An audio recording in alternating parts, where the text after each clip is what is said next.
ఇప్పుడు నాగరాజు పరిస్థితి ఏంటో ఇంకా చూడాలి మనం. సార్ అమరావతిలో భూసేకరణ బాంబు రాయితీలతోనే వార్నింగ్.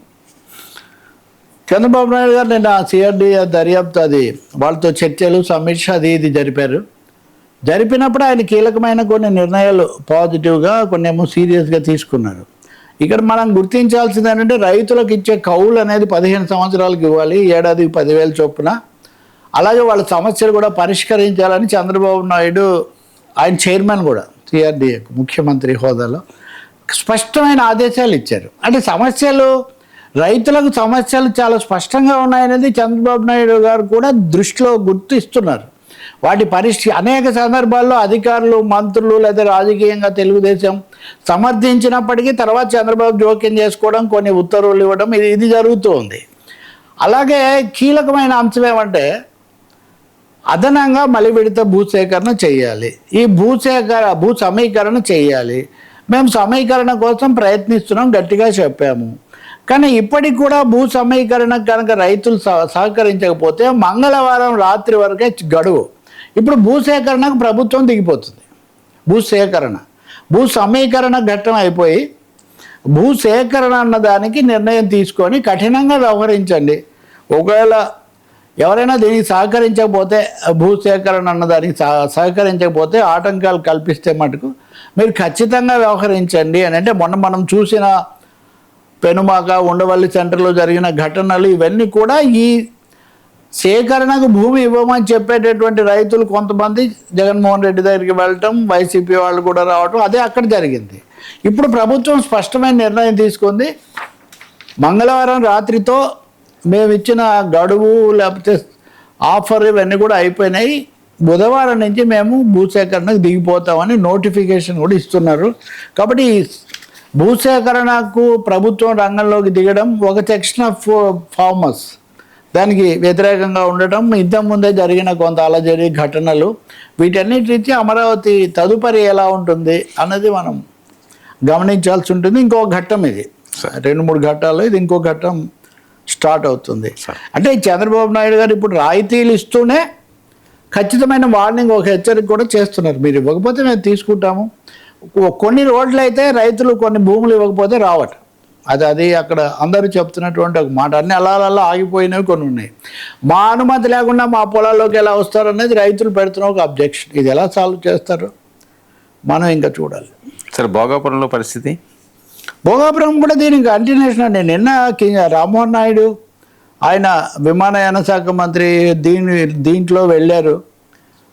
అది అంతా రెడీగా ఉంది. చంద్రబాబు నాయుడు గారు ప్రధానమంత్రి మోదీని ఆహ్వానిస్తారు, ఆయన అవకాశాన్ని బట్టి ఉంటుంది, ఇది చాలా గర్వకారణం ఇదంతా అని చెప్తుంటే రైతులు తెలుగుదేశం స్థానిక నాయకుడితో సహా ఆయన కారును చుట్టుముట్టారు. మీరు భూములు అయితే తీసుకున్నారు, విమానాశ్రయం అయిపోతుంది అంటున్నారు, కానీ మాకు ఇవ్వాల్సిన పరిహారం మటుకు మాకు ఇంకా చేరలేదు. రెండవది, ఉద్యోగాలు స్థానికులకు ఇస్తామంటే మేము ఎంతో ఆశ పెట్టుకొని నమ్మకంగా ఇచ్చాం, కానీ ఉద్యోగాలు మాకు ఇవ్వట్లేదు. ఆ జిఎంఆర్ వాళ్ళు ఆ ఉద్యోగాలన్నీ ఎవరికో ఇస్తున్నారు, మాకు నష్టం జరుగుతుంది అని. వేరే పార్టీ వాళ్ళు అయితే ఏం జరిగేదో తెలియదు. తెలుగుదేశం ఆయన పేరు కూడా ఏదో ఉంది, మీడియాలో కూడా వచ్చింది, మన దగ్గర కూడా వచ్చి ఉంటుంది. స్వయంగా తెలుగుదేశం స్థానిక నాయకుడు వెళ్ళి కారును అడ్డుకుంటే ఆయన ఏదో సర్దుబాటు చేసి చెప్పి, లేదు మంచి రోజులు వస్తే అవి ఇట్లాంటివి చెప్పి వెళ్ళిపోయారు. కానీ నిన్న కూడా మనం చర్చించాము, బే సిటీ అని ఉత్తరాంధ్రలో సమస్యలు ఇవన్నీ. కనీసం 3,000 రూపాయలు ఒక ప్యాసింజర్కి అదనంగా ఖర్చు అవుతుంది.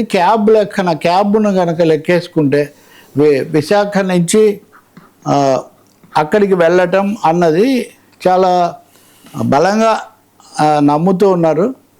రెండోది, 3 లక్షల మంది దాకా ప్రయాణికులు ఉన్న విశాఖను ఒక్కసారిగా ఎందుకు మూసేయడం, కొత్తది పెంచుకోకుండా అనే ప్రశ్న కూడా ఒకటి వస్తూ ఉంది. ఇంత చేస్తే ఒక్క ప్రయాణికుడి మీద 300 రూపాయల మటుగా ప్రభుత్వానికి ఆదాయం వస్తుంది. నేను ఏ విధంగా అయితే మీకు బంగారు గనులు తవ్వినందుకు 59 కోట్లు అక్కడ వచ్చినట్టే, భోగాపురంలో ఒక ప్రయాణికుడు ప్రయాణిస్తే ప్రభుత్వానికి వచ్చేది 303 రూపాయలు. అది కూడా ఇప్పుడు రాదు, 2036 నుంచి వస్తుంది, ఇంకో 7 ఏళ్ల తర్వాత వస్తుంది. అంటే దీనిని ప్రజల కోణం నుంచి, ప్రయాణికుల కోణం నుంచి చూసినప్పుడు షరతులు చాలా యూజర్ ఫ్రెండ్లీగా లేవు, పబ్లిక్ ఫ్రెండ్లీగా లేవు. ఇవి ఎక్కువగా కార్పొరేట్ ఫ్రెండ్లీగా ఉన్నాయి. రెండవది భారాలు కూడా పెంచేటట్టుగా ఉన్నాయి. ఇప్పుడు 2036 నుంచి అసలు మొదలయ్యేదే 2036 నుంచి 60 ఏళ్ల పాటు వాళ్ళ చేతిలోనే ఉంటుంది. అంటే భోగాపురం దాన్ని గట్టిగా కట్టడము, అందము, లేకపోతే ఇవన్నీ ఎట్లా ఉన్నా కానీ స్థానికులకు సంబంధించినంత వరకు వాళ్ళు భూములు పోవటము, ఉద్యోగాలు రాకపోవటము, విశాఖలో ఉన్న ప్రయాణికుల మీద భారం పడటము, ప్రభుత్వం యొక్క ఆదాయము 2036 వరకు ఏమీ లేకపోవటము, ఇలాంటి కీలకమైన ప్రశ్నలు చాలా ఉన్నాయి. మరి ప్రధాని ఎప్పుడు తేదీ ఇస్తారో ఇది ఇద్దరితో ఆగకపోవచ్చు. ఖచ్చితంగా తెలుగుదేశం నాయకులే వచ్చి మంత్రిని అడ్డుకున్నారు అంటే అక్కడ నిరసన ఏ స్థాయిలో ఉందో తెలుస్తుంది.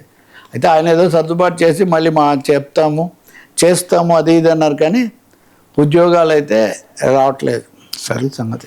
సార్, కేసీఆర్కు కాళేశ్వరం రేవంత్ షరతులు సవాళ్ళకు రెడీ. మొన్న కేటీఆర్ అక్కడికి వెళ్ళినప్పుడు మాకు ఒక వారం రోజులు ఇవ్వండి, మేము మొత్తం మేము నడిపి చూపిస్తామన్నారు కదా. రేవంత్ రెడ్డి గారు నిన్న ఉత్తమ్ కుమార్ రెడ్డి, తర్వాత భట్టి విక్రమార్క ఉప ముఖ్యమంత్రి, వీళ్ళతో ఒక పవర్ పాయింట్ ప్రజెంటేషన్ వాళ్ళ పార్టీ ప్రజాప్రతినిధులు వీళ్ళందరికీ చెప్పారు. ఓకే తీసుకోండి అంటారు. ఓకే తీసుకోండి, వారం రోజులు ఎందుకు 3 ఏళ్ళు ఇస్తాం, అంటే మిగిలిన 3 ఏళ్లే కదా ఆయన పదవీ కాలం, 3 ఏళ్ళు మీకే ఇస్తాం.